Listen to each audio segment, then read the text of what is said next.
Hai, bertemu kita dalam rancangan Kisah Misteri Dunia.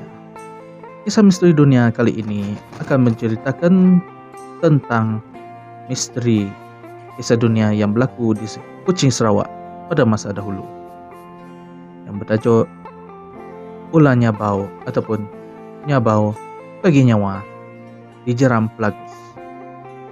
Tanpa melengah, mari kita mendengarkan kisah Nyabau ini.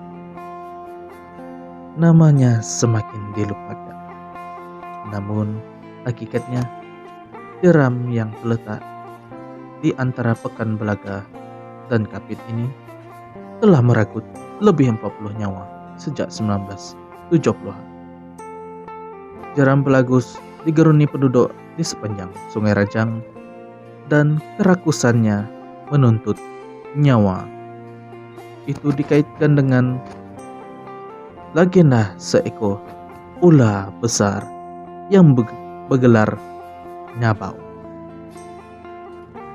Penduduk mensifatkannya sebagai berpuaka, dan sehingga hari ini masih ada penduduk yang membuat upacara ataupun persembahan adat untuk mententeramkan roh jeram itu. Roh jeram itu dikaitkan dengan legenda Nyabau, seekor ular besar yang dibunuh dan dicampak ke dalam jurang itu. Berdasarkan cerita orang lama di situ, Nyabau menjelma di Jeram Pelagus sebagai manusia dan coba bermesra dengan istri seorang pahlawan di situ.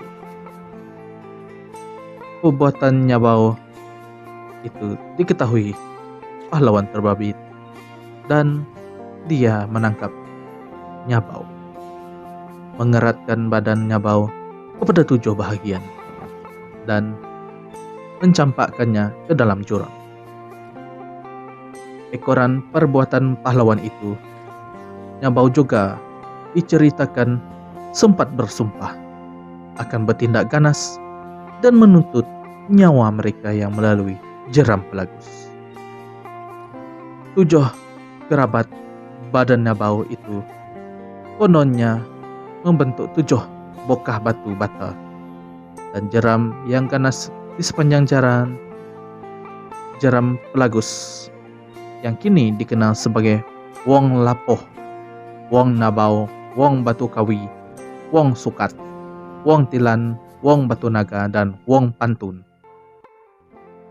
Pada 1970-an, seorang pakar letupan dikenali sebagai Wong dikatakan terkorban ketika coba meletupkan sebuah bongkah batu besar di Jeram Pelagus.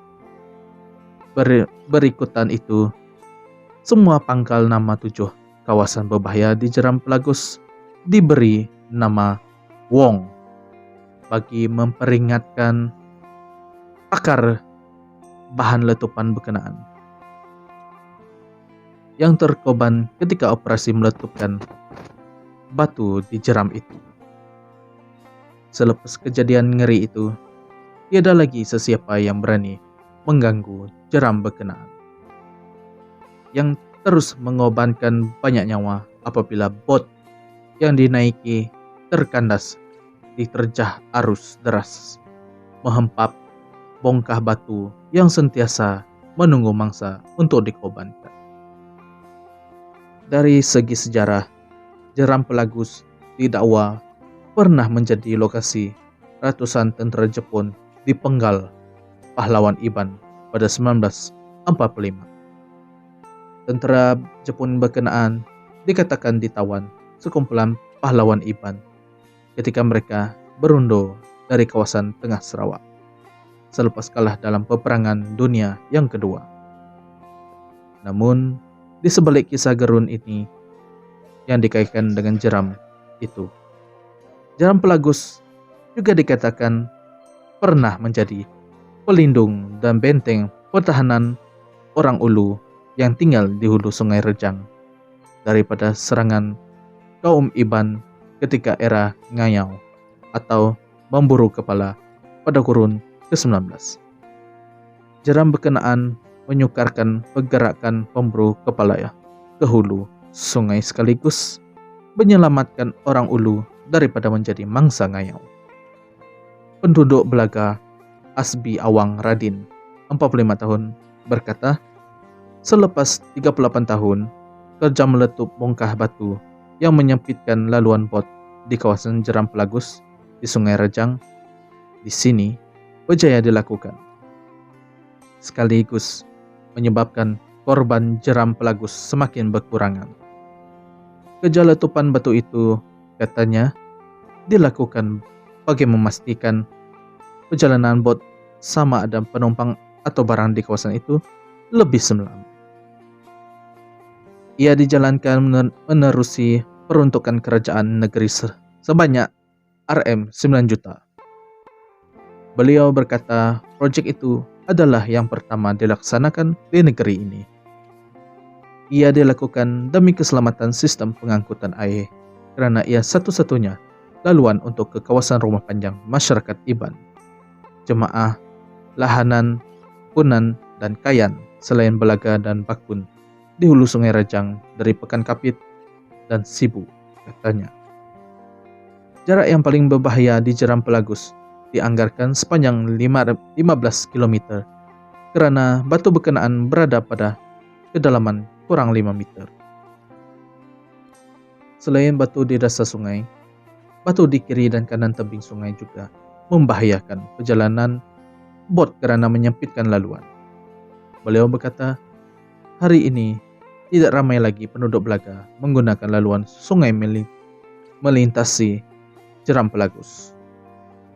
Berikutan sudah ada kemudahan jalan raya yang dibina Angkatan Tentera Malaysia ATM melalui program Jiwa Murni menghubungkan Jalan Bakun terus ke Bintulu.